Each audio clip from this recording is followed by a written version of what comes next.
प्यारे विद्यार्थियों, हम लोग अपनी पाठ्य पुस्तक क्षितिज के पहली कविता सूरदास के पद पढ़ रहे हैं। पहले 3 पद हम पढ़ चुके हैं। आज हमने चौथे पद को पढ़ना है।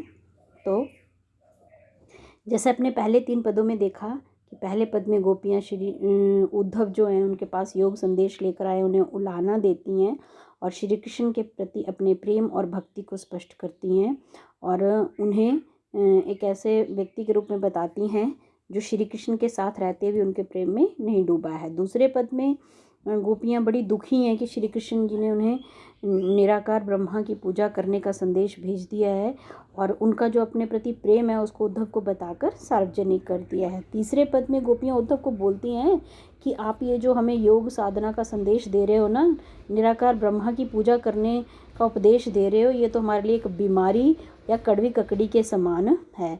अब चौथे पद में क्या है, गोपियाँ देखिए स्टूडेंट्स, गाँव की ग्वालिनें हैं, गाय पालती हैं, दूध बेचती हैं, मक्खन लस्सी बेचती हैं, परंतु व्यवहारिक ज्ञान यहाँ तक कि राजनीति का भी ज्ञान कितना रखती हैं ये इस चौथे पद में स्पष्ट होता है।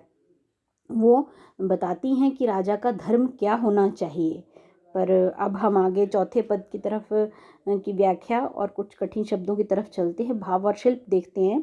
तो सबसे पहले हम कठिन शब्द देखें। यहाँ पर मधुकर शब्द भमरे के लिए प्रयुक्त हुआ है। मतलब मधुकर का शाब्दिक अर्थ होता है भमरा, परंतु जैसे हमने पिछले 3 पदों में भी देखा और शुरू से देखते आ रहे हैं कि गोपियाँ उद्धव को मधुकर कहकर संबोधित कर रही हैं, तो यहाँ उद्धव के लिए गोपियों द्वारा जो प्रयोग किया गया संबोधन है वो है मधुकर। आगे शब्द है हुते, हुते मतलब थे, पठाए, पठाए अर्थात भेजा, आगे के अर्थात पहले के, परहित दूसरों के कल्याण के लिए, डोलत धाए अर्थात घूमते फिरते थे, फिर से, पाई हैं पालेंगी, अनिति अन्याय। तो ये कुछ शब्द थे जिनके अर्थ मैंने आपके साथ साझा किए हैं। अब देखिए यहाँ पर क्या है कि गोपियों जो है उद्धव जो हम उन्हें निर्गुण भक्ति संबंधी ज्ञान देने आया है उससे उनको बहुत दुख पहुंचा है वो, क्योंकि वो पहले ही श्री कृष्ण से तड़प बिछुड़ने का दुख उठा रही हैं। तो उनको लगता है कि श्री कृष्ण ने जो है उनके अपने प्रति प्रेम को सार्वजनिक कर दिया है, स्वयं तो मिलने आए नहीं हैं, अब उद्धव को भेज दिया है। तो उन्होंने कृष्ण को एक कुटिल राजनीतिज्ञ मान लिया है, एक राजनेता मान लिया है। अन्यायी और धोखेबाज इस पद में वे श्री कृष्ण को सिद्ध कर रही हैं। हुआ क्या था कि जब श्री कृष्ण जी गोकुल से मथुरा कंस का वध करने के लिए गए थे, तो उसके बाद जब कंस वध किया फिर वो उन्हें राजा बना दिया गया और अब वो वहीं ही रह गए हैं। परंतु वो जानते हैं कि गोपियाँ बड़ी दुखी हैं उनसे बिछुड़कर। दूसरी तरफ उनका मंत्री और मित्र है उद्धव, वो श्री कृष्ण जी के साथ रहते हैं परंतु उनको ईश्वर नहीं मानते, एक साधारण इंसान मानते हैं। अब श्री कृष्ण जी एक तीर से 2 शिकार करना चाहते हैं। वो उद्धव को भी शिक्षा मिल जाए उनके दैवत्व के बारे में कि वो उनमें ईश्वरीय गुण हैं, और गोपियों को भी संदेश पहुंच जाए उनका। तो वो गोपियाँ क्योंकि शुद्ध भक्त हैं, शुद्ध प्रेमी हैं कृष्ण जी की, और ये चीज़ जो है गोपियों के माध्यम से श्री कृष्ण जी उद्धव को सिखाना चाहते हैं। तो वो योग साधना का संदेश लेकर के उन्हें वृंदावन गोकुल भेजते हैं। अब परंतु गोपियाँ क्या कर रही हैं, वहाँ श्री कृष्ण जी ने जो संदेश भेजा है उसको वो उनका अन्याय और अत्याचार मानती हैं और अपनी सखी से कहती हैं, एक गोपी की हरी है राजनीति पढ़ आए हैं सखी, अब तो कृष्ण ने राजनीति की शिक्षा प्राप्त कर ली है, समझी बात कहत मधुकर के, समाचार सब पाए। ये जो भंवरा है, भंवरा किसको कह रही हैं, उद्धव को, ये भंवरा जो हमसे बात कर रहा है वह क्या तुम्हें समझ आई है, क्या तुम्हें कुछ समाचार प्राप्त हुआ है। तो ये एक अति चतुर होते पहले ही अब गुरु ग्रंथ पढ़ाए। एक तो श्री कृष्ण पहले ही बहुत चतुर चालाक थे, अब गुरु ने उन्हें ग्रंथ भी पढ़ा दिए हैं। अब गुरु ने ग्रंथ पढ़ा दिए हैं तो उनकी बुद्धि बहुत बढ़ गई है। और क्या बोल रही हैं कि बड़ी बुद्धि जानी जो उनकी जोग संदेशन पठाए। उनकी बुद्धि इतनी विशाल हो गई है, कितनी व्यंग्य है ना, तो क्या मजाक उड़ा रही है कृष्ण का कि इतनी विशाल हो गई है उनकी बुद्धि इन ग्रंथों को पढ़ करके। और कितनी विशाल हुई है इसका अनुमान तो हम इस बात से ही लगा सकते हैं कि हम युवतियों के लिए, हम किशोरियों के लिए वो क्या भेज रहे हैं। जहाँ हमारे साथ साज श्रृंगार सज्जा की बात करनी चाहिए, प्रेम की बात करनी चाहिए, हम लोगों को ये रूखा सूखा योग साधना का संदेश उन्होंने भेज दिया है। तो अब सखी ये सिद्ध हो गया कि वे बुद्धिमान नहीं है, क्योंकि कोई भी युवतियों के लिए योग साधना को उचित नहीं मान सकता है। फिर कहती हैं उद्धव को, उद्धव भले लोग आगे के परहित डोलत धाये। उद्धव को संबोधित करके कहती हैं कि हे उद्धव, पहले के जो लोग होते थे, मतलब पुराने जमाने के सज्जन लोग, दूसरों का भला करने के लिए इधर उधर भागते फिरते थे, पर आजकल के सज्जन दूसरों को दुख देने के लिए यहाँ तक दौड़े चले आए हैं। अब अपने मन फेर पाई चलत जो होते चुराए। हम तो केवल इतना चाहती हैं कि हमें हमारा मन वापस मिल जाए, जिसे श्री कृष्ण जी यहाँ से जाते समय चुपचाप चुरा कर अपने साथ ले गए थे।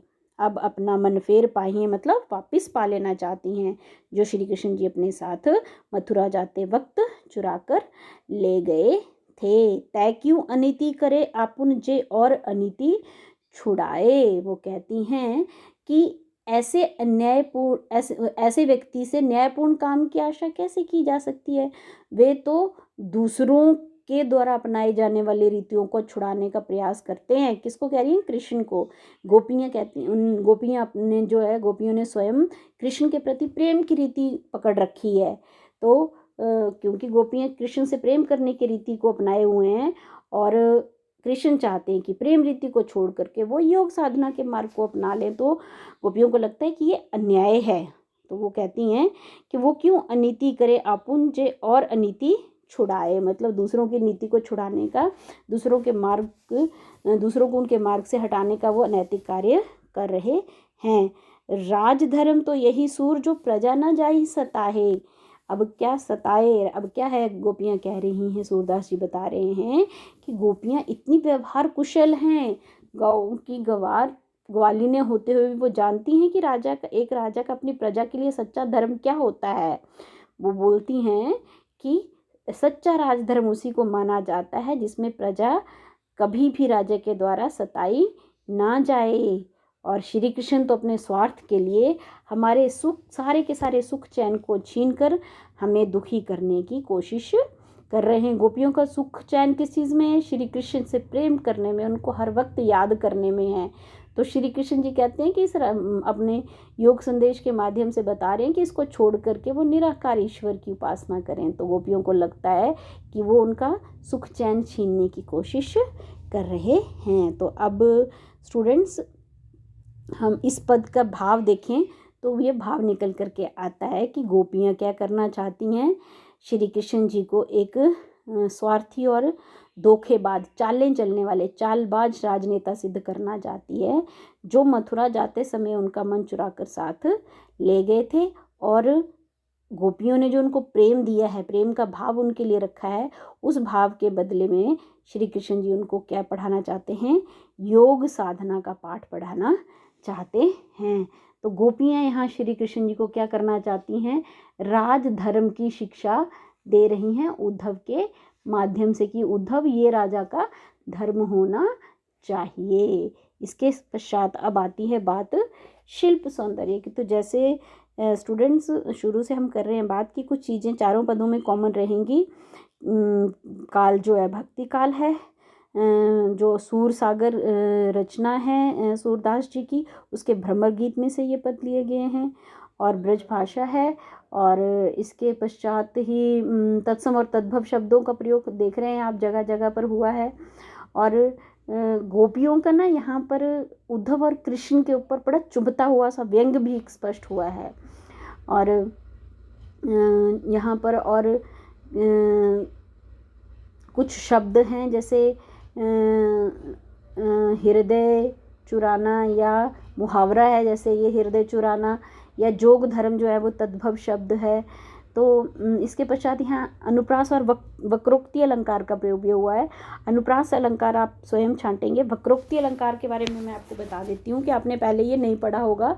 वक्र होता है टेढ़ा मेढ़ा, मतलब डायरेक्ट बात, सीधी बात नहीं कही जाती है, घुमा फिरा के कही जाती है। उक्ति होता है कथन, तो वक्रोक्ति हुआ टेढ़ा मेढ़ा, घुमा फिरा के कहा गया कथन। अब देखिए किन किन पंक्तियों में बातें घुमा फिरा के कह रही हैं गोपियाँ, डायरेक्ट ना कह के, प्रत्यक्ष रूप से ना कह के। पहली पंक्ति में हरि है राजनीति पढ़ आए। अब अगर उन्होंने योग संदेश भेजा है तो वो सीधा नहीं कह रही है कि क्यों भेजा है, बात बोल रही हैं कि हरि ने जो है वहाँ जा कर के राजनीति पढ़ ली है। फिर आगे है समझी बात कहत मधु करके समाचार सब पाए। इसमें वो सीधा ऐसा नहीं कह रही कि उद्धव ने जो हमें ये योग संदेश दिया उससे हमें ये चीज़ समझ आ रही है, वो घुमा फिरा के कह रही है कि ये भंवरा जो बातें बता रहा है उससे तो हमें ऐसा ही लग रहा है। उसके बाद है समझी बड़ी बुद्धि जानी जो उनकी योग संदेशन पठाए। ऐसा नहीं कह रही कि हमारे लिए क्यों योग संदेश भेजा, बोल रही है उनकी तो बुद्धि बहुत बढ़ गई है राजनीति ग्रंथ पढ़ के, राजनीति के। और हम युवतियों के लिए प्रेम की बात करने के बजाय, साज श्रृंगार की बात करने के बजाय योग संदेश दे रहा है। और इसके पश्चात है उधो भले लोग आगे के पर हित डोलत धाए। इन सब में भी बात को सीधा ना कह करके घुमा फिरा करके कहा गया है। तो इसके साथ ही स्टूडेंट हमारे चारों पद का आपको भाव, शिल्प और व्याख्या स्पष्ट हो चुकी होगी। किसी तरह की कोई भी आपको प्रॉब्लम है, अगर आपको क्लियर नहीं है तो आप मुझसे कमेंट बॉक्स में पूछ सकते हैं और मेरे पर्सनल नंबर पर फ़ोन करके भी पूछ सकते हैं। अब पहले 2 पदों पर आधारित प्रश्न हमने कर लिए हैं, अब हम लोग तीसरे और चौथे पद पर आधारित प्रश्न करेंगे। कुछ प्रश्न मैं आपको यहाँ दूंगी अभ्यास के लिए और इसके पश्चात आप कुछ प्रश्नों का निर्माण आप स्वयं करेंगे। धन्यवाद।